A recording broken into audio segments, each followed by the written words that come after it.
So what I wanted to do basically for the session was to kind of review what the instructional design project is and the different requirements for it and what I would be looking for in this particular project. Okay. Now, before I get into that, I just want to take a few minutes and make some general comments on the assignments itself, right? For this particular course, you have discussions. You have three big assignments, which is the video of teaching, an instructional design project narrative, and you have the instructional design project itself, right? Now, the all three of them come due on the 14th of December. And a lot of times in course evaluations, students will write that it's too heavy at the end. All our assignments are due at the same time. Why is it not spread out more evenly? Now, the 14th of December deadline is a submission deadline. It doesn't mean you have to wait till that day to submit it. You can always submit it ahead of time. In fact, the course is organized such that after you submit your design document, you can start working on your video and you can submit it at any point after that. You can submit your your project narrative at any point before that as well. If you submit your assignments ahead of time and you want feedback on that assignment, you email me and I am happy to give feedback on it. So I will give you feedback and then you can redo the assignment and resubmit. I will only grade the final version of your assignment. The only request I have is that you only send me things for feedback if you really do intend to make any changes. If it's just feedback for the sake of feedback and you're not actually going to make any changes, let's just not waste each other's time. I understand that. It's very frustrating as an instructor to have to spend all that time and then have to go back later and look at the same document again. So, what's the point? Right. Okay, so just that. So, it's always available to you. If you want any feedback or anything, I am happy to provide it, but don't give it to me on the 13th of December and say I want feedback when the submission is the 14th, obviously. Right? So, just make sure you have 1 or 2 weeks allowance to work on it. Okay.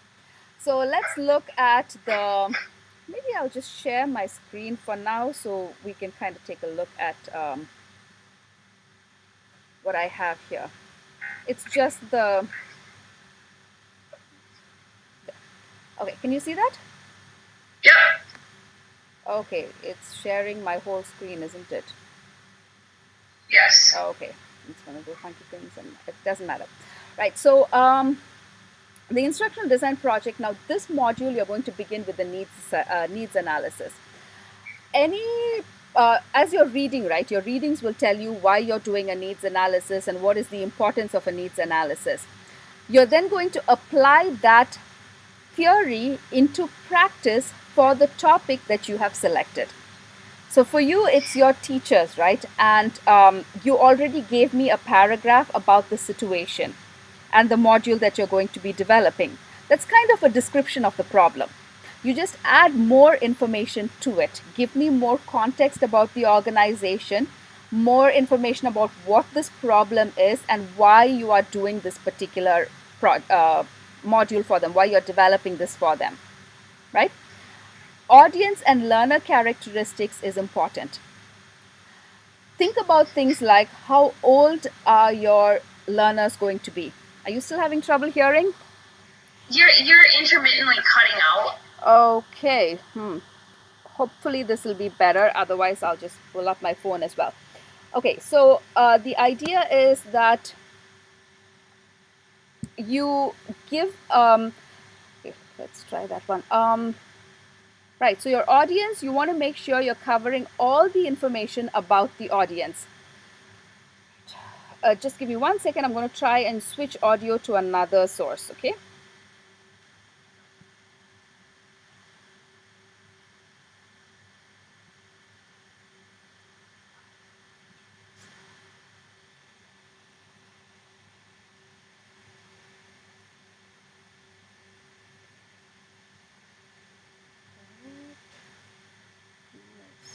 Now everything is hanging. Perfect.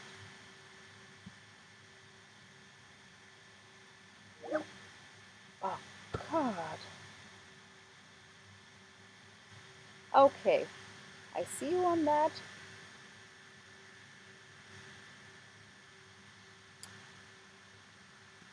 So it looks like my screen on the computer is hanging.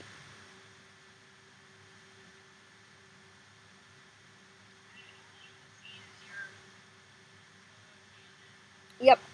Forget about the video. So I'm just going to talk you through what we have. Okay. So you have your, yes. So you want as much information as you can about the audience. For example, adults, what age group are they? What is their language competency? What is their technology competency? Because all that matters. It'll decide how you are going to frame your training module. Okay.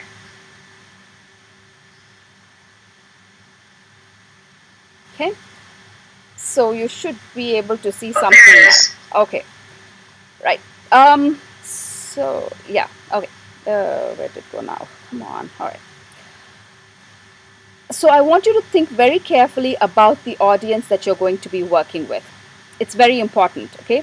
Now, if your audience has a mixed age group, remember we were talking about this in the discussions, right? Suppose you have younger learners together with older learners, how will you design a lesson for them?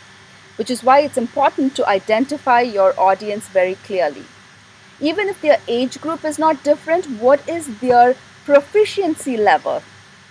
Right, some of your learners could be in the or could have been in the organization for a long time, and so they might be very proficient with the technologies there. Others might not. So all of those Hello? are, oh crap. Hi, any luck now? Yes, I got you now. All right, so let's try that again. I have no idea what that is doing. So okay, so where did I get cut off? Jeez. Still Oh my nothing? god. Okay, we have to try something else. Nothing? No audio? John, come on. Try one more time. Okay. I can hear you. Can you hear me?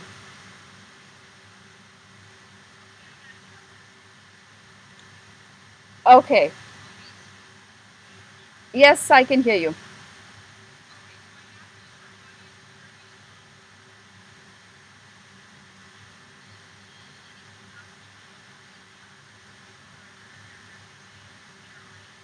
Right. Yes. So think about, if your audience is of different age groups, then what happens? If your audience is of different technological competencies, what happens? If they are proficiencies within the organization, right? You can have different levels of proficiency within the organization. So how does that affect the program? So all those you want to provide as much information as you can for the audience characteristics. Does that make sense? Okay. The other thing that you will be looking at is, just give me 1 second here, let me pull this up again. All right. Current resources and training analysis. So I'm just, if you have the syllabus in front of you, go ahead and pull that up. All I'm doing is going through the elements in the syllabus, okay? So in your needs analysis, you're also going to be looking at current resources. So what do they have? What does this organization have now in terms of space to learn? What technologies do they have available for you? Or do they already have training programs that they have developed? So you want to take a broad overview of what the organization already has, because you do not want to repeat anything. You don't want to create redundancies, because remember, all training modules cost money. So organizations want to be very careful about how they spend their money. If there is a similar module somewhere else, you want to bring that in, reuse resources. But you can only do that if you are able to identify the resources. Okay? And the last part of the needs analysis is a description of constraints. Every project will have some limitations to it. For example, if you're working with teachers, right, your limitation could be time, as in when are you going to conduct this? Asking them to come on weekends is going to be very difficult. Are you going to pay them overtime for that? Or are you going to keep them after school? So those are things that would fall under constraints. Are there budgetary constraints? If you're going to teach them technology, does everyone have access to a system that is that they need? Would all be issues that you're thinking about when you're dealing with identifying constraints. Okay. All right. The next would, so with that, we kind of end the needs analysis. So the needs analysis is the first document that you're going to be submitting, and I will provide feedback on the needs analysis. It's a good idea to start formatting your documents in a professional way and follow the same formatting for all your other documents as well. Especially if this is going to be a part of your portfolio, you want this to be the best work that you can show.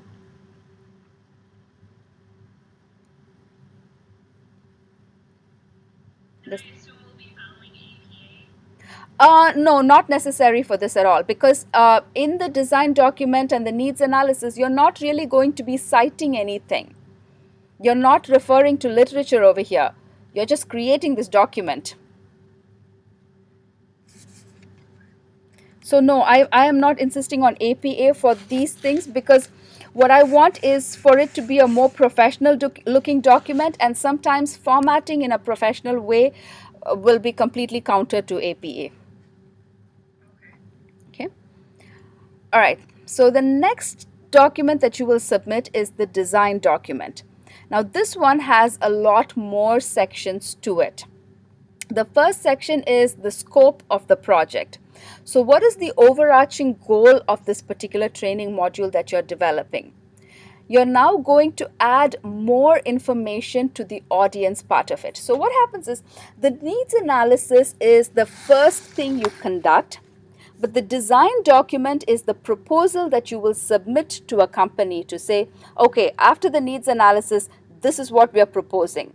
And any client will read your design document and decide if they want you as an instructional designer. It's the blueprint for how you're going to proceed with this particular project.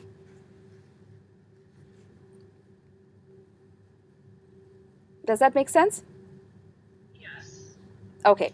So here again, so if you have already identified the audience in the needs analysis, well, you're just going to kind of put it out together again in this point.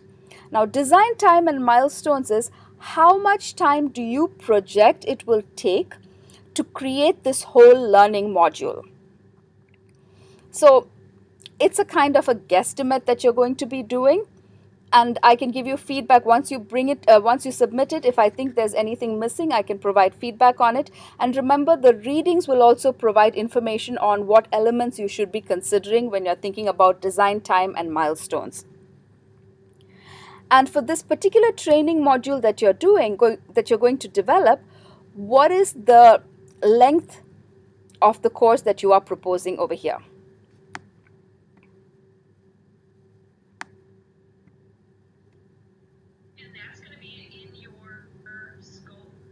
Yes. Okay. I just want to make sure, because every once in a while you cut out, so I want to make sure I didn't miss that. Yep, it's in the scope. The second section of the design document is delivery. And under that, we have content, method, training time, problems, and opportunities. So content will be a broad overview of what content you're going to be teaching. Method is face-to-face, and then, is it in a classroom? Just some, again, all these are going to be a few sentences, a short paragraph overview of what you're considering as your larger picture for this program, for this particular training module. Training time, now it's not only the length of the training, but also at what time will you be doing this training.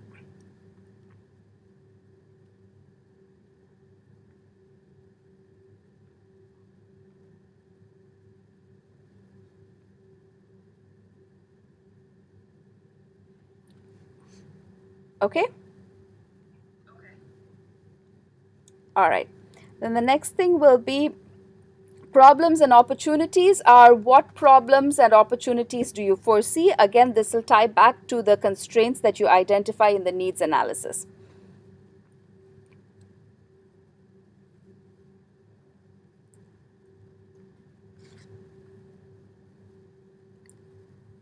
The third section of the design document is the objectives. Now, in this particular module on D2L, there are a few videos and there's a reading on the difference between goals and objectives. So, a goal is overarching. Objectives are what will the learner get at the end of this training module. So, those are objectives. They have to be measurable, and you want to identify those objectives in this section.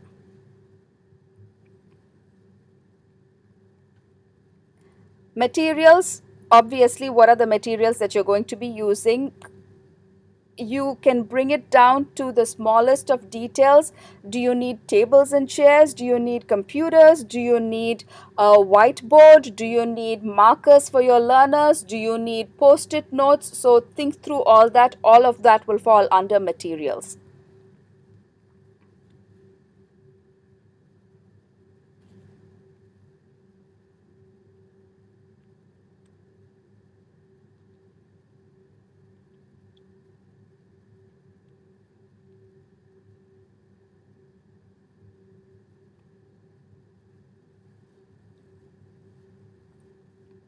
Is that okay? Yep. Okay. The next section is who is involved. Now, when you're doing a training module like this, you are a designer, but you might not be the person who's going to be providing the instruction. So you might need an instructor. Now, you might be designing a training module that requires a guest speaker or an expert to come and help.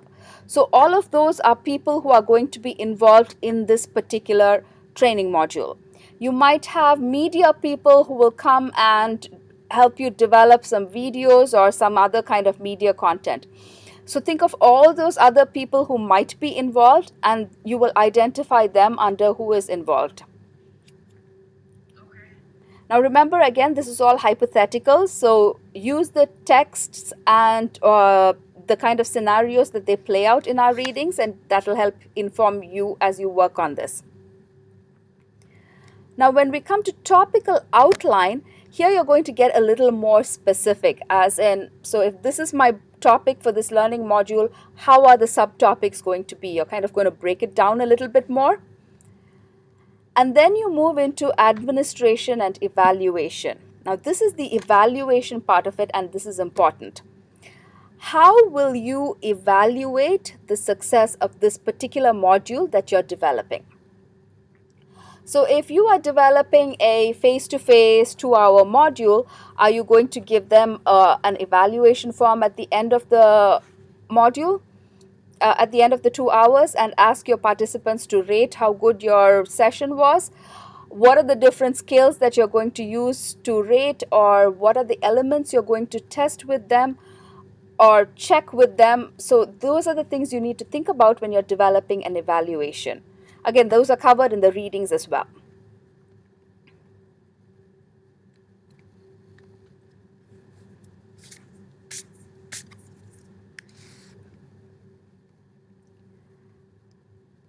Okay.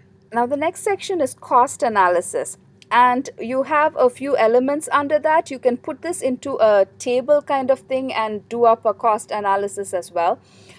The cost analysis is important because in our readings for this module, Piskuric talks about return on investment. So to calculate return on investment, you need, Sorry. yep, What investment? return on investment, ROI. And your readings, this module will be dealing with that. And to calculate return on investment, you need to know the cost of this training module. So there are a few things to think about when you're dealing with cost. So how many participants are you going to have per class? How much is it going to cost to develop the training module? For example, As a designer, how much are you charging per hour for your services? If you're using someone from the media services, how much are they going to charge? If you're bringing in guest speakers, how much will that be? Under deliver costs, you think about things like what is the cost, where are you going to hold this training? Because the venue might have a charge associated with it. What about the materials that you're going to be using during the training? That will all have a cost associated with it. And then you break it down into cost per participant. Also think of travel costs for any instructor you might get maybe, or if your participants are going to be coming, are you reimbursing them? You could always say that they're going to come, they will pay their own way, that's all fine, but you just need to consider these aspects when you're developing a design document. And finally, who's going to pay for all this? Would be the cost responsibility.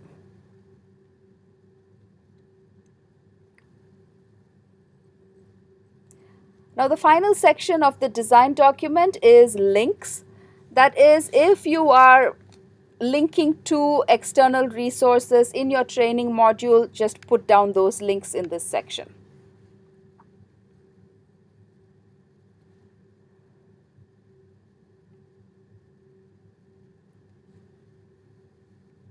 Any questions? I don't think so. Okay. So you now have a template for how this particular module is going to play out, right? The next section is the instructor manual and the learner guide. They are two parts of the same thing. The idea behind this is, as a designer, you do not always get to teach your course. In fact, very rarely do designers actually deliver their content. You design something, you give it off to someone else who will then teach it. So as a designer, you need to create a document that is very, very detailed. So if you're doing a face-to-face training module and you're using PowerPoint slides, what is the accompanying text for each slide? So let me give you this example. Your training module, let's assume, is going to be an hour long. Your instructor manual should give guidance for every minute of that hour. Every word that the instructor is going to speak has to be accounted for in the instructor manual. So for example, if it's an hour, so we're talking 60 minutes, you could say 0 to 5 minutes introductions, and then you write a little script for introductions. Hello, my name is a dash. I'm happy to be here on behalf of this organization to talk to you about da da da da da. So you're writing out the whole script for the person.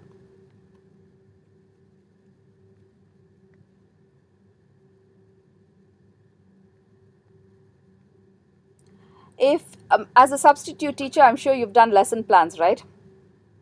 Yeah. This is the lesson plan basically. So it shouldn't be too difficult for you. Teacher I have, certain departments, they know that I know biology, so they'll give me their lesson plans to go with. So. Right, but you're familiar with the process of writing a lesson plan, right? Yes. So it's basically the same thing, just in more detail. So if you're using slides, you also want to make sure, you indicate where the slide comes in. You can do screenshots of the slide and put that together in the manual. Okay. Now the learner guide, on the other hand, will be all the materials that you give the learner. So you might have an agenda for the day. You might have worksheets. You might have readings, or just all the PowerPoint slides. So those would be the learner guide.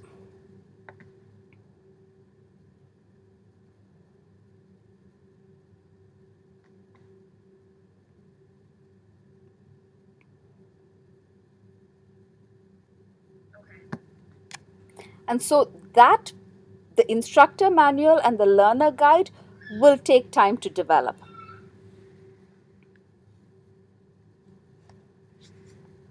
Could you repeat that? You cut out. The instructor manual and the learner guide is where it'll take you time to develop those two, because like I said, you're going to go into detail for you're going to account for every single minute of that particular session, right? So planning that out will take time.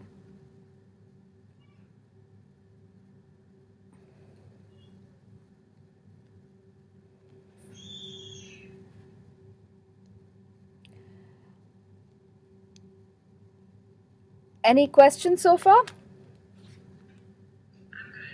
Okay. So what happens after that is once you've put everything together, you then submit it for a peer evaluation. Now there is a detailed checklist kind of thing for peer evaluation, and I will provide it on D2L. You will be assigned someone as your peer evaluator, and you will also evaluate their document. So just using the rubric, go through it and see if it meets there are clear directions for it. Now the rubric should also act as a checklist for your own document, as in, am I meeting all these requirements? Because that's the rubric I'm going to be using to evaluate your final document as well.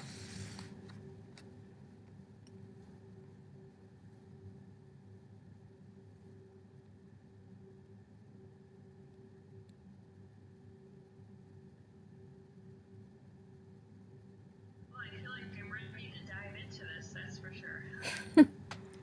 So once you I don't know. So with the peer evaluation, based on the comments that they give you, you can make any changes to it, and then you do your final submission. Okay? And we'll have time after the peer evaluation to submit it ahead of time. Yeah, 2 weeks. So the peer evaluation will come due on December 1st. You have 2 weeks till December 14th to make any changes and submit your final document. Okay, perfect.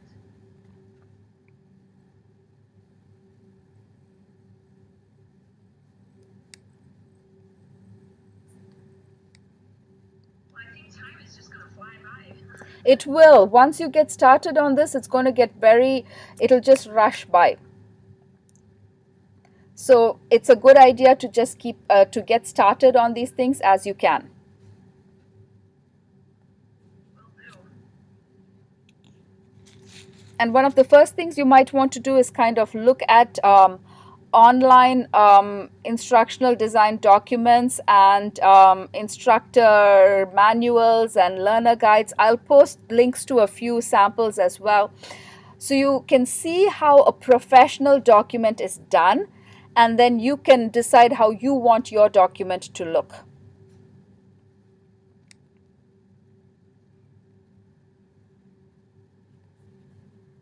And this time around, I really want to share examples of professional documents so that you get an idea of what is expected out there, not within a class project realm, but what an actual piece of work looks like outside in the real world, so to speak.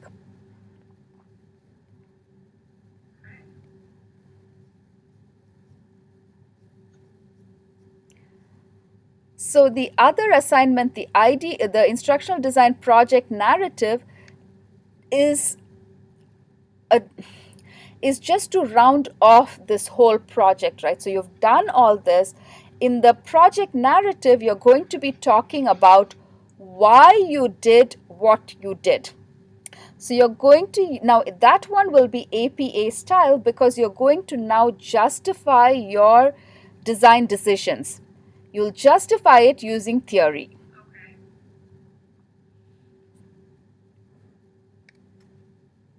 So if you decide to give them a 10-question multiple choice test as an assessment, you're going to have to justify why. Or if you're doing group work, why? So for every one of your design decisions in that particular learning module, I expect you to give me, substantiate your decisions from the literature. Okay.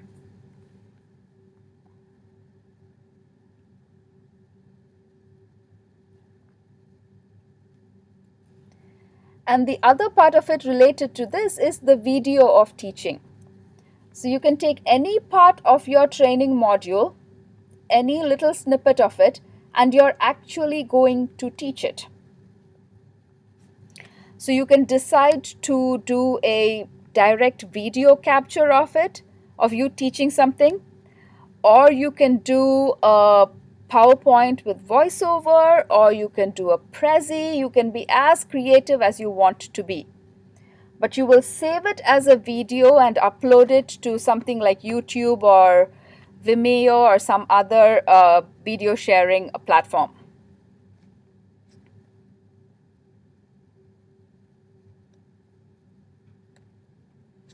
About how long do you expect the teaching? The syllabus lists 3 to 5 minutes.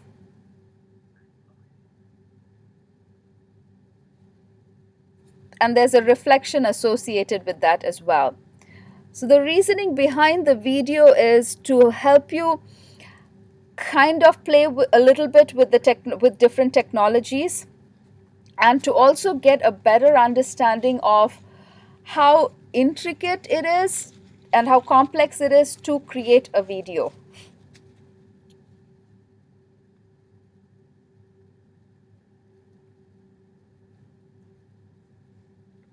Have you done videos and put them on YouTube at all?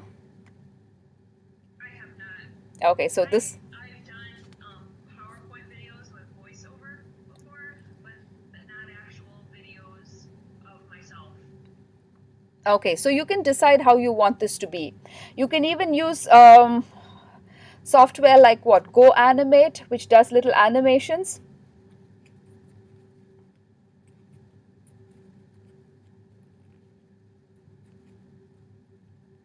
So this would be a place where you want to try out new technologies.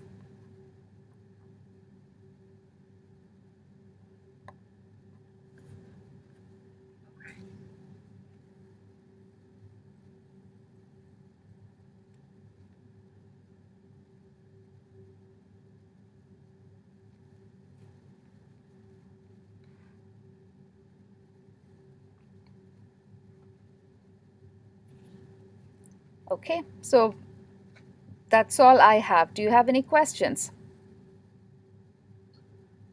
I'm sure I will, but not right now. Okay, yeah, you'll need time to kind of process this.